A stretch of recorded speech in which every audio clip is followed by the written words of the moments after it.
Hey, what up YouTube? This is Evan from Epic Duel Time. I'm going over a pack review today.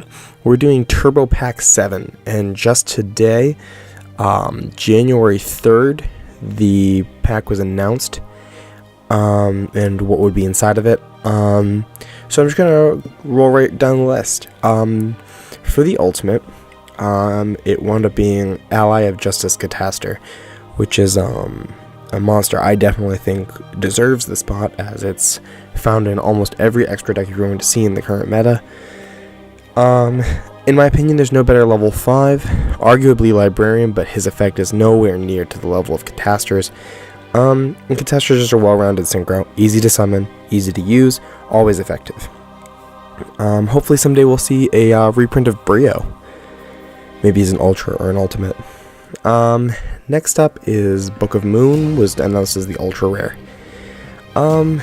This one didn't surprise me so much. I figured after they re-released Dark Hole and Sangan that they were looking to keep the Ultras more as staples that everyone can use, and again, Book of Moon's pretty popular.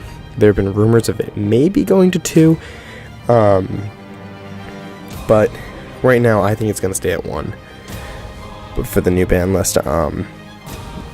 But right now the only other Book of Moon is a super rare that's over $100, so it makes sense that it would be an Ultra. Alright, on to the super rares. There are 4. They are Ninja Grandmaster Sasuke, Yellow Gadget, X-Saber Pashul, and Horn of the Phantom Beast. I understand with the whole bringing back the ninja archetype with the new monsters. I don't quite understand what the point of having a super rare Sasuke is when there currently exists an ultimate rare from Soul of the Duelist. So I don't understand really why that needed to be a super when the ulti is not that expensive. I get having Pashul. That's kind of the missing card in the X-Saber deck that isn't a holographic of any kind. There is the dual terminal parallel common. I have a pair of those myself. I love X-Sabers, so I'm a little biased when I say that I think that Pashul is a great choice. But he's also a good tech in warrior decks, including 6 Samurai as well as X-Sabers, and I think he's a cool card. I think he's certainly deserving of it. Horn of the Phantom Beast, I kind of figured would happen just because they usually do a spell or a trap in the supers sometimes. Like last time it was Chain Disappearance, this time it's Horn of the Phantom Beast, and it's usually cards that have been kind of popular. Horn of the Phantom Beast is used all the time with Reborn Tengu, and it's used with some scrap decks, and it's used with mostly TG and TG stun decks. I've seen even running it. I've seen a lot of cool stuff being used with Phantom Beast, and I think it's a good choice. Where I completely disagree is Yellow Gadget. I don't think you should release one gadget without the other 2. I think the fact that they're all Hobby League is fine. I just don't think we needed super rares when we have the Ultra Hobby League ones, so I think that's kind of a waste. And time for the rares. We have 6 rares. They are Dark Horus, Lightning Warrior, Big Evolution Pill, Primal Seed, Tail Swipe, and Gear Town. I think Primal Seed and Gear Town are alright for this.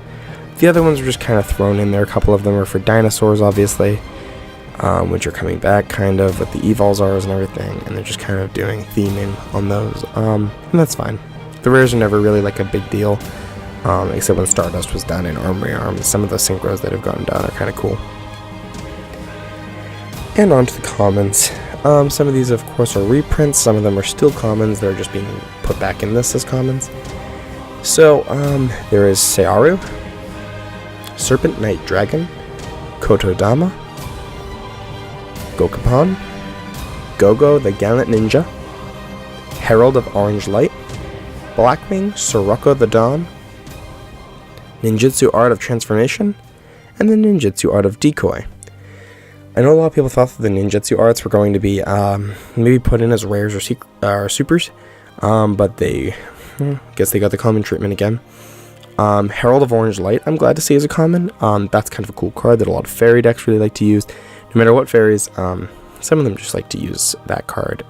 It's kind of a poor man's Veiler for them, but it's also a good card because it destroys as well as negates. So that's really cool. Go-Go had been the first card ever announced several weeks ago. And, I mean, across the board, it's going to be a good turbo pack. I like it. I definitely am glad that they picked a good monster to be the ultimate, instead of something like Colossal Fighter or Dark Arm Dragon, where we don't really use those cards, and as cool as they are, they don't get that much play. They're not huge, and Catastro's great, Book of Moon's great. And while I'm confused on a couple supers, the other two are fine, and everything across the board. It's not an amazing turbo pack, certainly not the best one they've done, but it could be so much worse. For now, I'm Evan, and keep dueling, America.